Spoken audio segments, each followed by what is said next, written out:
right at 10 o'clock. So I will go ahead and get started. Good morning, everyone. As always, it's wonderful to see you, and I'm especially excited about today's class. This week, as you know, we have been exploring the social, political, and economic transformations that occurred in Cuba as a result of the boom in sugar production in the 19th century. As we discussed last class, Cuba's planter class depended heavily on unfree laborers, enslaved Africans, indentured Chinese, and indigenous Maya workers from Mexico to work on sugar plantations, coffee estates, as well as in urban households. So today's class really allows us to begin to consider how Cubans of African descent understood and responded to the rapidly changing environment in Cuba during the early and mid 19th century.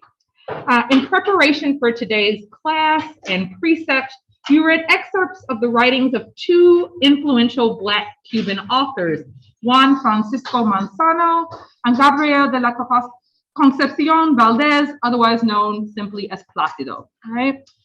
I am so honored to welcome our guest speaker, Dr. Matthew Petway, who is a leading authority on Cuban literature and culture in the 19th century, to help us to navigate these foundational texts and authors.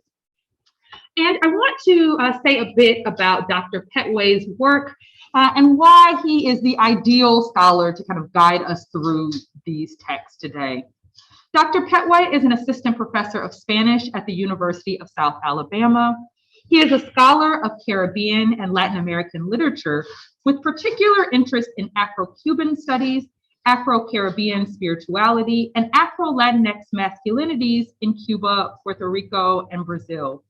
Dr. Petway's acclaimed book, Cuban Literature in the Age of Black Insurrection, Manzano, Placido, and Afro-Latino Religion, was published by the University Press of Mississippi in 2019 and explores how Manzano and Placido, the two authors we read for today, used literature as an instrument of emancipation in 19th century Cuba. Beyond his book, Dr. Petway has shared his groundbreaking research in several articles and book chapters, as well as in numerous public lectures. He has held the Langston Hughes Visiting Professorship at the University of Kansas and received fellowships and awards for his research in Cuba and elsewhere from the College of Charleston, Bates College, Michigan State University, and the University of Texas at Austin. Dr. Petway is a particularly engaging speaker and scholar. Several years ago, we had the opportunity to present our research together on a panel organized by historian Fanny Rushing, and I was so impressed by the way in which he really brought the issues of 19th century Cuba and the power of literature to life. So I am thrilled that he is here to join us. Will you please join me in welcoming Dr. Petway? Thank you. I appreciate that, Dr. Goldthree. I do remember that was many moons ago.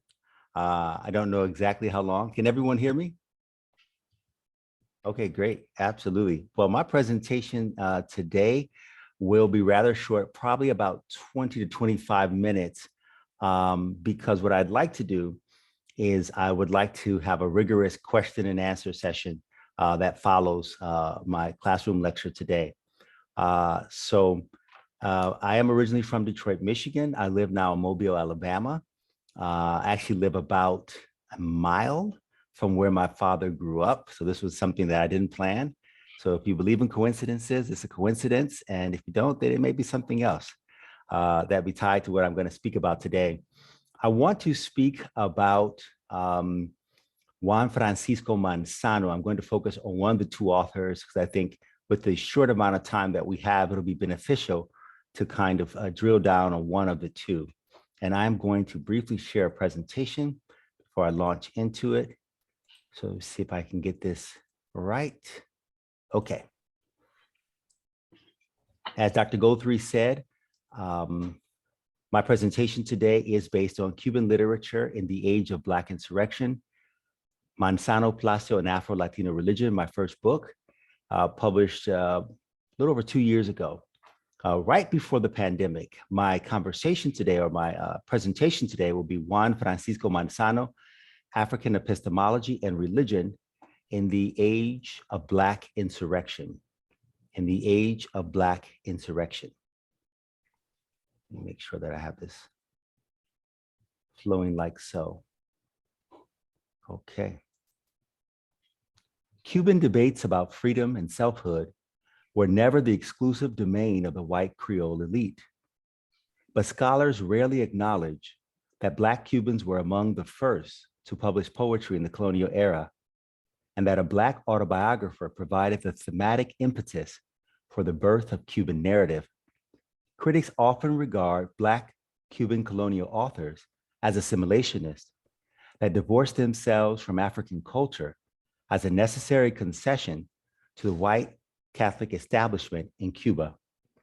My book, Cuban Literature in the Age of Black Insurrection, Manzano, Plácido, and Afro-Latino Religion, is an exception to the rule because it explores how Juan Francisco Manzano and Gabriel de la Concepción Valdés transformed early Cuban literature through the portrayal of Afro-Cuban spirituality. Cuban literature in the Age of Black Insurrection makes a compelling argument that African religious knowledge subverted Catholic dogma about redemptive suffering that might free the soul, but leave the body enchained. This lecture demonstrates how Juan Francisco Manzano, a Cuban Frederick Douglass, reinvented himself as an anti-slavery intellectual and thus became the only Afro-Latin American to have authored a slave narrative in nearly 4 centuries of Spanish domination. Manzano's autobiography became the cornerstone of an emerging Cuban narrative tradition. Thus, the genesis of Cuban literature is the examination of the master-slave relationship, or the enslaver relationship. I do want to add that there was a Brazilian, an African-born Brazilian, West African, who was a Muslim by the name of Bakwakwa. He was enslaved in Brazil and later published a slave narrative in English, which is available. His first name was Muhammad. Bakwakwa was his surname, and he published it in my hometown of Detroit in the 19th century.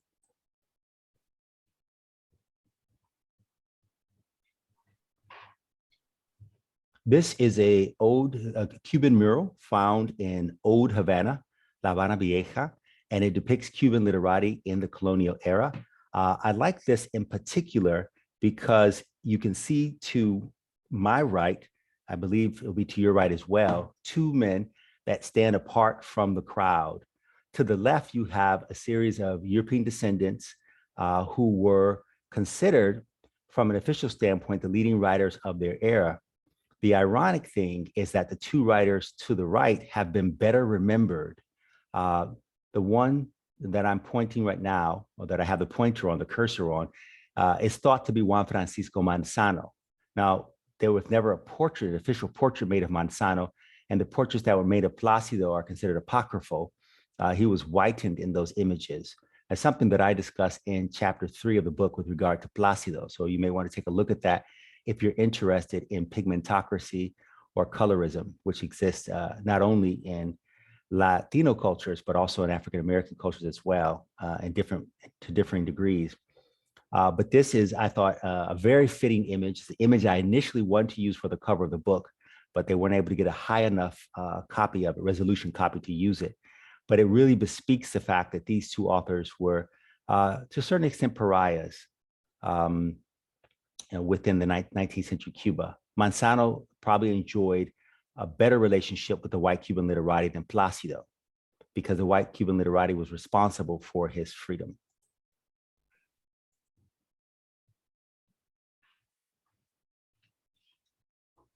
Juan Francisco Manzano was born into slavery in Havana in 1797, raised on a Matanza sugar plantation, and socialized into Spanish Catholicism, as well as African-inspired religious culture. Manzano escaped the Matanzas plantation circa 1817 and fled to Havana, putting an end to the psychosexual abuse of his enslaver. In Havana, Manzano taught himself to read and write Spanish while serving in the households of Don Tello Mantilla y Maria de la Luz de Sayas. Manzano became acquainted with white reformer Ignacio Valdez Machuca, who orchestrated the publication of his first compilation, Poesías Líricas, or lyrical poetry. The publication of Poesías Líricas in 1821 was an unparalleled feat because it became the first collection of Cuban verse published by anyone, Black or white. Flores Pasajeras, his second book of poetry, came out in 1830. After the publication of these compilations, Valdez Machuca introduced Manzano to Domingo del Monte at some point in the 1830s, and Del Monte became the poet's editor. Domingo del Monte was the most prominent humanist and literary critic in early 19th century Cuba. Del Monte's family, the Alfonso Aldama Madan clan, managed an enormous slave-owning and slave-trading enterprise that exploited African captives on sugar plantations in order to amass considerable wealth. Domingo del Monte personally owned 100 enslaved persons on a 900-acre estate. His sizable wealth positioned him to build the institutional framework of a reformist Catholic literary culture in Cuba.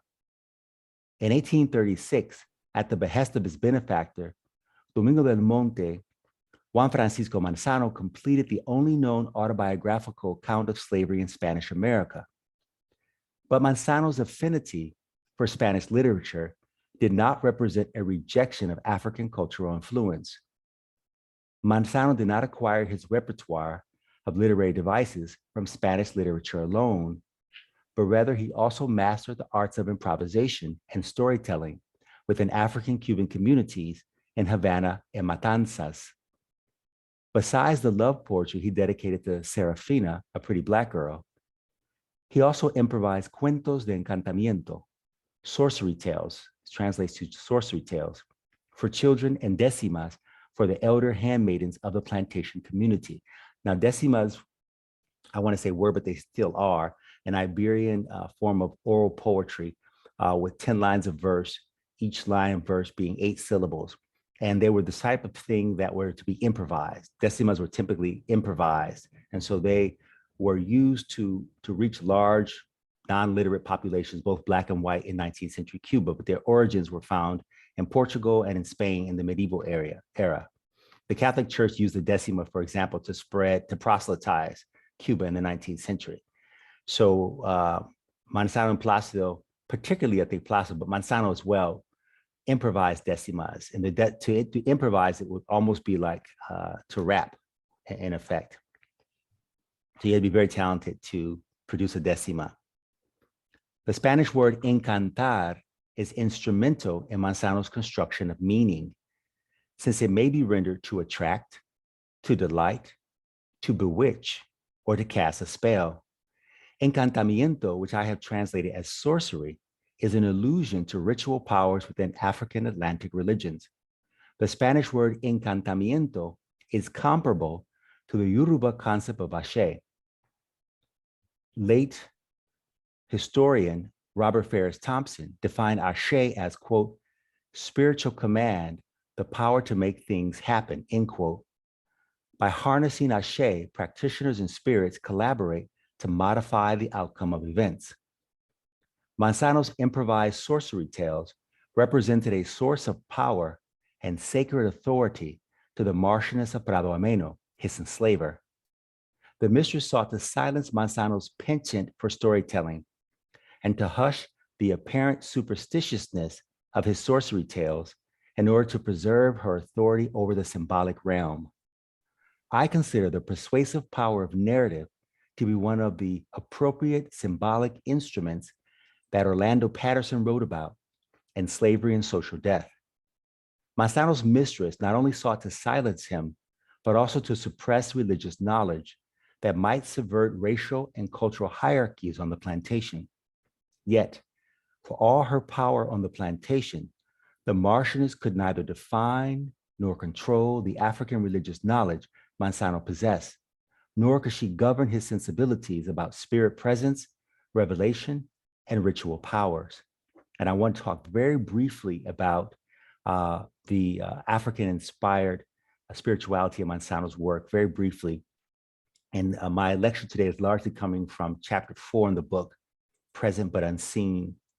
I'm going to take a quick moment here for heuristic purposes to speak about Manzano's life, just give you a brief overview. I know you read some excerpts, so I want to give you a little bit more than that. Manzano, once again, was born in 1797 in Havana. His mother was Maria del Pilar Infazon en Toribio de Castro. And Manzano's mother was charged him to take care of his siblings. I should say very briefly that both of his parents, Manzano says, were born in Cuba.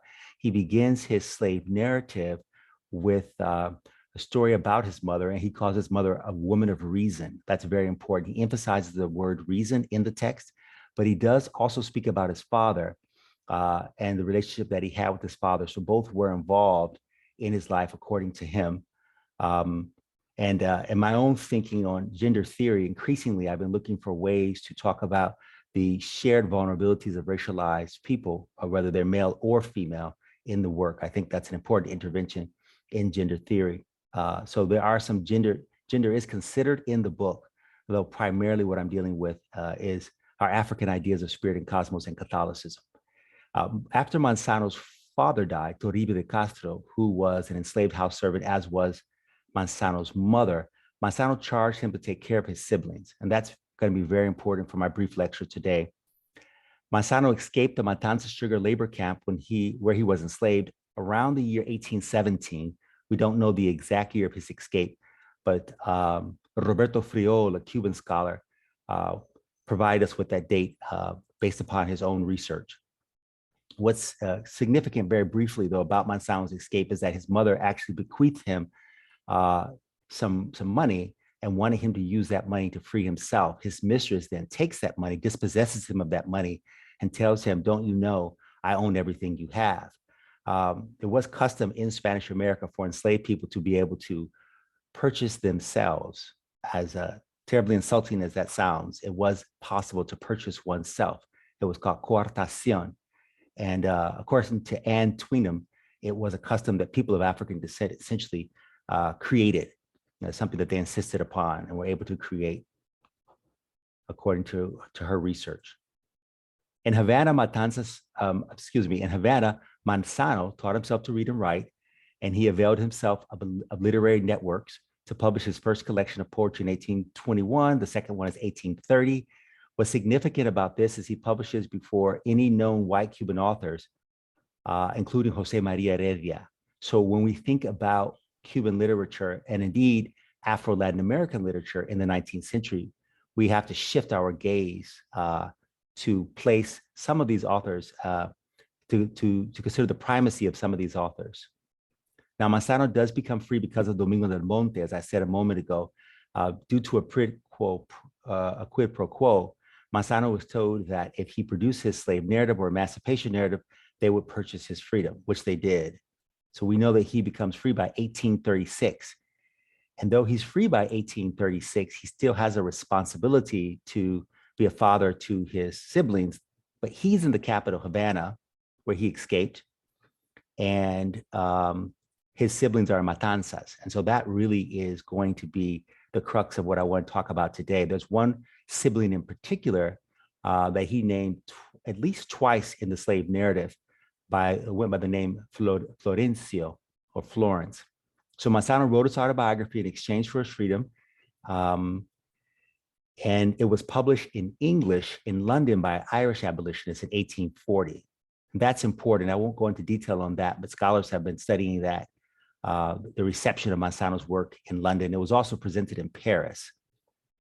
Circa 1839, Manzano met free Afro-descended poet Plácido, and the collaboration between the two ensued.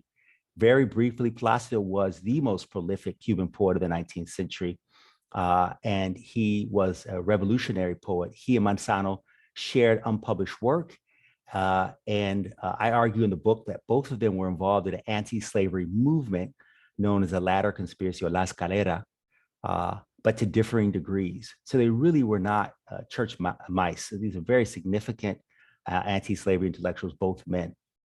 And the book ends essentially with uh, the outcome of their involvement. The Spanish government arrested Manzano and Plazo for the conspiracy to exterminate the white population. And Plazo was executed in 1844, but Manzano escaped with his life. I'm going to take a moment to do this as well. I think time allows. For heuristic purposes, once again, I want to briefly compare Manzano to Frederick Douglass, who was far better known. Both authors were autodidacts. They wrote and published slave narratives, 1840, 1845, respectively. That's when Douglass publishes his first narrative. Both escaped the evils of slavery. Douglass in the United States, Manzano in Cuba. Both repurposed European literacies in the interests of Black freedom. I do want to briefly say that African writing systems, at least one African writing system did make the trip across the Atlantic from what is today Nigeria. The Abakwa male fraternal order, I spoke about this fraternal order, another class at Princeton yesterday. And that writing system did make it across the Atlantic, known as Nsibidi in Nigeria. It has a different name. They're typically referred to as firmas or anaforuana in Cuba, but Manzano didn't have access to that writing system. So Spanish literacy is a literacy that he had. Both wrote about their transformations in consciousness. They advocated for the emancipation of Black people, though they did so in very different ways. Douglass becomes a major political figure in the United States. Freedom of the press exists in the United States where it did not exist in the Spanish Empire whatsoever. So Manzano's work is cloaked in metaphor, as you'll see as I briefly discuss this poem. Some differences. Manzano's writing is replete with metaphor. Douglass openly advocated for abolition. Douglass founded the North Star, but the Black Cubans after Manzano's era founded the Black Cuban Press. So it's not till 1842 that I see the first evidence of the Black Cuban Press. Douglass toured Europe to advocate for abolition, but Manzano was born and died never leaving Cuba. Manzano extolled spirituality of an African inspiration, though in a cryptic way. Douglass expressed no such affinity for African religion, though he does mention an element that an African man gave him in his fight with Covey that you all may be familiar with. Manzano's knowledge of Afro-Caribbean religious concepts is evident in his autobiography and a select number of his poems, such as A Dream for My Second Brother. I analyze the representation of dreams in A Dream for My Second Brother as a product of intercultural contact between Catholicism, Romanticism, and an African theory of dreams. Manzano would have been familiar with Catholic doctrines about dreams. Since the 16th century, the church maintained that dreams had one of two sources. They were either products of the body or they were divine or diabolical messages. Nonetheless, the church did not trust laypersons to make that determination for themselves. Cuban priest Father Felix Varela regarded dreams and oneiromancers as a veritable threat to the universal authority of the Catholic Church. In 1838, the same year Manzano published A Dream, Varela denounced, quote, all the apparitions and most ridiculous dreams that are always comparable to their ideas or promote their interests, end quote. In Varela's formulation, Cuban oneiromancers were mere charlatans, promoting their economic and political interests by deciphering dreams. Manzano dedicated his 1838 poem to his younger brother Florencio, who remained in captivity 2 years after his older brother had been emancipated. In the poem, Manzano emerged not only as a dreamer, but also as an interpreter of spiritual messages for his brother, which is consistent with an African theory of dreams derived from the Congo-Angola region. Within a Congolese theory of dreams, Manzano was not an oneiromancer with selfish ambitions, but rather an Mbangudi Andozi. I'll repeat that. Mbangudi Andozi, which is a Kinkongo word, whose sensitivity and awareness, quote, end quote, empowered him to decipher the symbols within his dream. Within the dream, Manzano sprouted wings and took flight to escape the plantation. He then communed with the bones of his deceased parents in an Afro-Caribbean ritual. Subsequent to that ritual, Manzano returned to the plantation to rescue his brother from slavery. So Manzano had dual cultural literacies, as I represent here. He's baptized into the church. He's married in the church, and he received the last rites, presumably when he died. But he maintained a contact with African ideas of spirit and cosmos. And the way in which he talks about dreams is particularly subversive. The dream itself in Romanticism, in Spanish Romanticism, allows for ascent into heaven, where there's promise, but it almost always ends in a descent into chaos, a falling from the sky, so to speak. And that's what we see later in this poem. Manzano incorporates some neoclassical imagery in order to express that descent into chaos. But the other advantage of the dream rhetorically is that it allows Manzano to talk about things that he might not have otherwise been able to speak about before the censors. So it allows him to sort of get away, I would argue, to evade the censors in a sense, because dreams are chaotic. So there's a timelessness there and an anachronism that Manzano is able to take advantage of. But with regard to the dream, the things that he's doing, taking to flight, flying around in circles, landing in the center of the earth, as you see here in this Congolese cosmogram, where the center is the representation of equilibrium, is very Congolese and not at all Spanish. I explain this better in the book.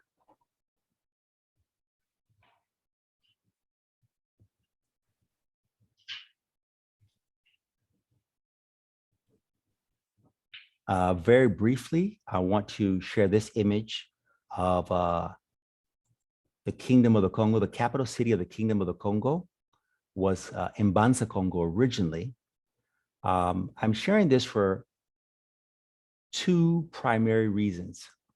First of all, we don't know what Manzano's parents' ethnicities were, African ethnicities were.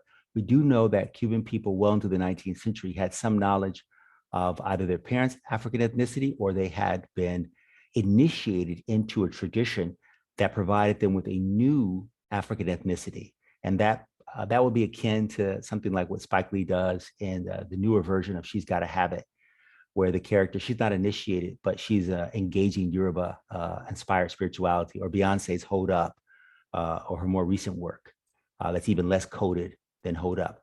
And this whole notion of becoming part of an ethnicity, not through consanguinity, but through initiation. In Manzano's case, we don't know what that ethnicity might have been, but we do know that prior to 1820, the greatest number of captives sent to Cuba came from West Central Africa. And the other reason why I want you to see this is rare that you see an African capital city prior to colonialism. But this city here is sited on a mountain. And it's sited on a mountain because in traditional Congolese cosmology, the mountain is a dividing line. The river is a dividing line between the world of the living, which is above the mountain, and the world of the dead, which is thought to be below. And so Manzano engages this notion of the world of the living and the world of the dead. He's in the sky flying around with multicolored wings, but then he comes down and he spends time at his parents' gravesite, has his chest towards his parents' gravesite, shows reverence for them. With feathers in his hand, he lands in the center of the earth, and then he takes flight again and rescues his brother from the plantation. This is the official residence of the King of the Congo, from Olfert Dapper's book from the 17th century. I also repositioned this in the book, or republished this in the book.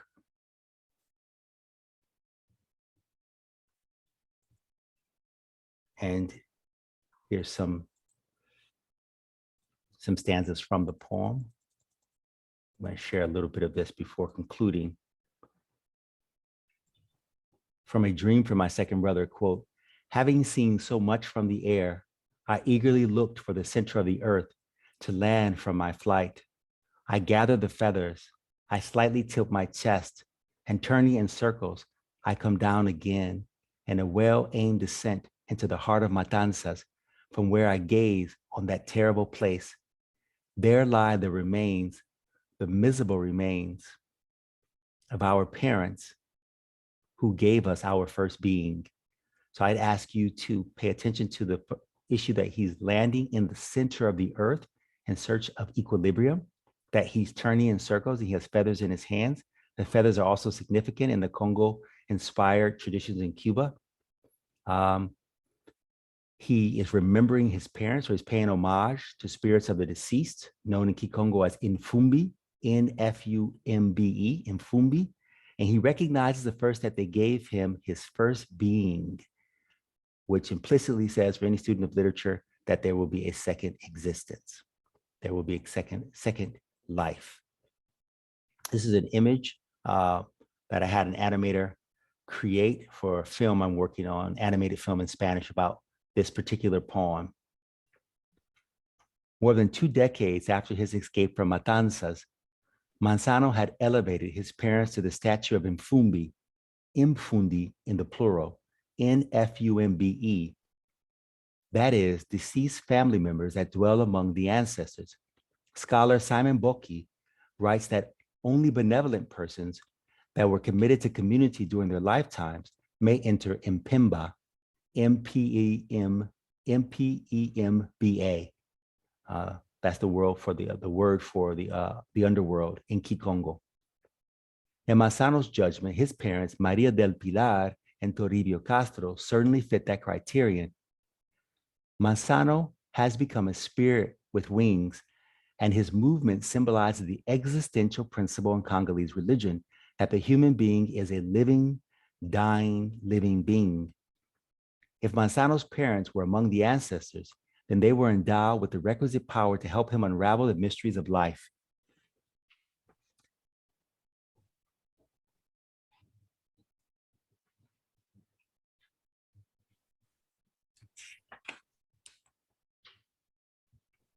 I'm going to move towards the end here. But political problems and familial challenges never seemed to end for Manzano. In 1844, he was accused of aiding and abetting a conspiracy to overthrow the Spanish government in Cuba. The Spanish government depicted the Black Cuban anti-slavery movement as a violent story of intrigue and chaos. The official narrative characterized the uprisings as, quote, the conspiracy devised by the people of color to exterminate the white population of this island. By construing the anti-slavery movement as a project of racial extermination, the government portrayed white Cubans as the plausible victims of genocide and also silenced Black aspirations for abolition and racial egalitarianism. The government's rhetorical omission established the discursive strategy of the text, repossessed the island as a bastion of white Hispanophile values under siege by the impending destruction of African barbarism. The Spanish government portrayed freedmen as the primary manipulators in the official narrative. The Spanish government portrayed freedmen as the primary manipulators in the official narrative. They were individuals that had violated the most intimate spaces of plantation life to indoctrinate would-be African rebels. But the freedmen's greatest crime was not the fantasy of forcing themselves on white women. Rather, it was the penetration of the African mind with revolutionary ideas. Not only did the interlopers force their way into plantation dwellings, but they also dispersed the seed of their maleficent ideas in every direction imaginable, making revolution difficult to contain. Manzano moved on the periphery of the insurgency movement. He was knowledgeable of the plans that the rebel junta had hatched. He attended at least one meeting with Haitian mastermind Luis Gigaut, that's Gigaut, and he provided ideological support for the anti-slavery cause through his poetry and prose. Manzano's political work was comparable to that of other Black and mulatto conspirators, but certain mysteries remain regarding the complete nature of his involvement. For instance, we do not know if Manzano ever swore the oath that Plasto administered to others, or if he abjured it. The evidence suggests that Manzano formed part of the 1844 anti-slavery movement, but perhaps he reneged because of his long-standing loyalty to white Creoles like Domingo del Monte, who had secured his freedom. We do not know for sure. Manzano ultimately confessed under interrogation that Plasto was his friend, though he denied that their camaraderie was politically motivated. It was. Manzano exchanged unpublished poems with Plácido. and they chose common themes to write on, but the details of Plácido and Manzano's conversations about aesthetics are probably unknowable. No archival evidence has surfaced to corroborate that the poets colluded to write about African-inspired spirituality in their literature. But as I have demonstrated in this talk, an African-Cuban spiritual worldview certainly undergirded some of their work, not only as a cultural identifier, but also as a means of theorizing African-descended freedom from colonialism and slavery. One of the problems that arise for cultural historians is that we do not know how many of Manzano's and Plácido's unpublished poems, available only in manuscript form, were in circulation in the years leading up to that fatal moment when the government discovered the 1844 movement. Although Manzano reneged on the 1844 movement, like many other Black conspirators, his subversive poetry and autobiography situated him within a radical political terrain. Thank you.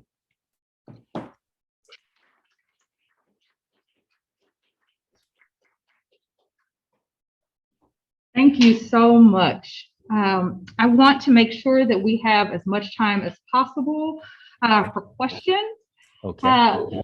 And so what I'll ask you to do, Dr. Petway can mainly see this side of the room, right? Okay. But through the magic of me moving the camera, for the folks on the other side of the room, if you have a question, I'll be able to shift the camera your way. So I'll ask that you raise your hand and that you introduce yourself briefly to Dr. Petway. So just say your name, your class year, if you've declared your major, what your major is, and then if you'll share your question. Does that make sense to everyone? Okay. So sounds good to me. Perfect. Thank you so much again for being willing to devote a significant part of the time to answering questions so we can have a really robust back and forth. That's perfect. Who would like to get us started?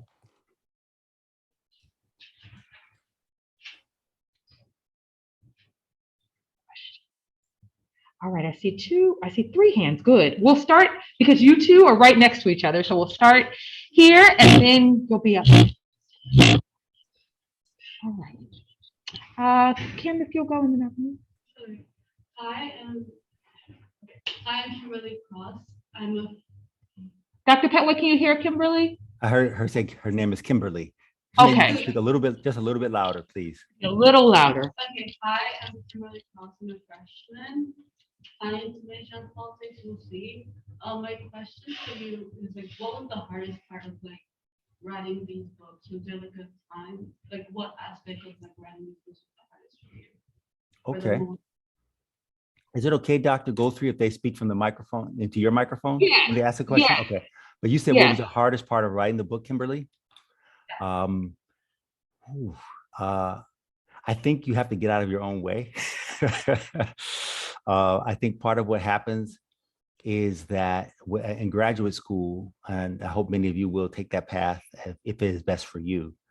In graduate school, you sit and you read some of the best scholars, and my program was in literature, but you read the best scholars in anthropology, history, and literary studies, et cetera, theory. And I think the tendency is to want to replicate what has already been done from a theoretical standpoint, at least in order to be safe.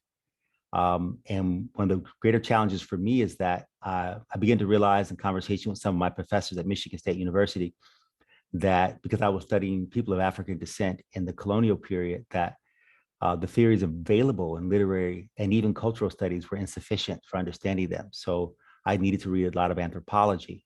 So one of the greatest challenges was to read and to have the courage to disagree with or see the limitations in a theory provided even by, some of the most elite thinkers. And I'm sure you're coming across some of the most elite thinkers at Princeton. So I think that's one of the challenges. The other thing is to be patient with a project, to kind of take it through, allow it to grow and to develop, keep notes, even as an undergraduate, keep, notes, write thought essays. If you have an idea, you may find out someone had the idea before you, that's okay. But keep notes and find someone you can talk to about those ideas who's perhaps differently positioned, who doesn't see themselves as a potential competitor, but who just wants to talk about their classes.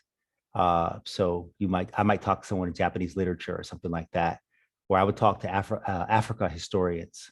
And that was so exciting for me because they were never going to write about Manzano or Placido. And I was never going to write about state formation in the Upper Guinea Coast.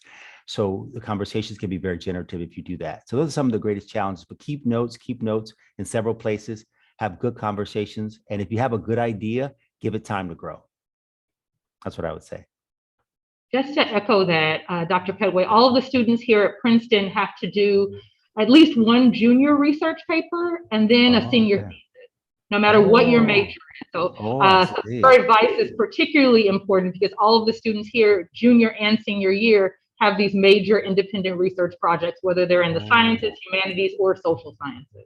So we've talked a lot about thinking about how to develop a research project. So that was particularly useful advice. And also their first paper is due next week. So that's also wonderful. Oh, that's great. Yeah, keep copious notes. Keep copious notes. Don't be afraid to stick your chest out a little bit when you have an idea, but you also want to allow others to question it, not with malice, but hopefully in a collaborative fashion. Hi, good morning. My name is Avanique. I'm a sophomore planning on concentrating in African American. Can you say your name again? Avanique. Okay, Avanique. Yeah. And so like I thought it was interesting, like when you showed the poem, just like connecting the notion of like disability, like transcend conditions and like having a higher knowledge to sort of this like concept in like Afro-Caribbean like religious thought, like Palo, Santeria, Condomble, around like divine inspiration and spirit possession, just like as opportunities for spirits to like intervene in the lives of practitioners.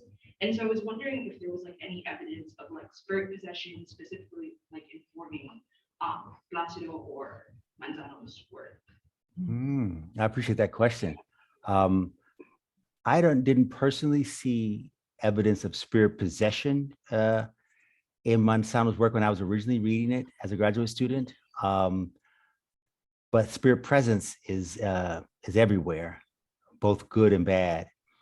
So with Manzano, very briefly, he talks about being, if you look at the slave narrative, there's a bilingual version of it produced, published by Wayne State University. And it's a modernized Spanish, and so it's a modernized English and everything, but it is useful. And he talks about being locked in a coal cellar and being left on an abandoned sugar plantation. They were really looking to break his will and to bother and trouble his mind. And he says when he was there, he would go without eating, he would sometimes go without drinking, and he would also be fettered. And as a result, he said he saw what he thought were spirits that were moving through the space. And these were spaces where Africans had been, enslaved and tortured and confined. And so as a result, it's very likely, I argue it's very likely that he was seeing them. He talked about the sorcery tales, which gave me the impression I understood was that someone was sharing these stories with him. And then he takes them and he shares them with the children, right? And he shares them with the elderly enslaved women as well. So that's one instance. He calls it cosa mala, which in Spanish could be translated many things, including evil things or evil forces, evil influence. In terms of possession, there's one poem where he talks about a poem called The Poet's Vision Composed on a Sugar Plantation, a very long title. And in this poem, there's a moment where one of my students at Kansas thought that it read as spirit possession. And I thought that was very interesting because he talks about being surrounded by different forces. There's another poem similar to A Dream from My Second Brother, where he takes flight. He sprouts wings, he takes flight. He sees visions rather than dreams in this poem. And he's interacting with his father. In that poem, he bathes himself in his father's ashes. Something I'd never seen in any poem, which I argue is a symbolic representation of Palo Monte, the Congo-inspired tradition. So time didn't allow today to get into that poem the way I wanted to. But, if you're interested, I would say, you would definitely want to look at chapters 2 of the book. I think it is chapter 2, which is on Catholicism, and then chapter 4. So there's one instance in that poem where there may be some spirit possession, but they both talk about how spirit presence can be good, and it can also that there's a need to what's the word I'm looking for? To appease them, so that your experience with them is not adverse. Thank you. Yeah. We have Thank you for that another question, and the student is coming up closer. Oh, great. I can hear. What is your name? Hi, my name is Max, and I'm a history concentrator with a focus on West Africa. Okay, wonderful. And I had a particular question relating to Manzano and seeing I'm just curious if there's anything in his work or his writing that points to a desire to return to Africa. Like I'm particularly thinking of like his play, which is set, I believe, in North Africa, but he never left. You just mentioned that he never left the island, so he never left the island. I'm unsure like what his relationship to an idea of return is about. Yeah, so Manzano was born in Cuba in 1797, and he never left the island. My research suggests that he's second generation because his parents were also born on the island. He mentions his grandfather, and had he given us 2 or 3 more words, we might know what his grandfather's ethnicity was.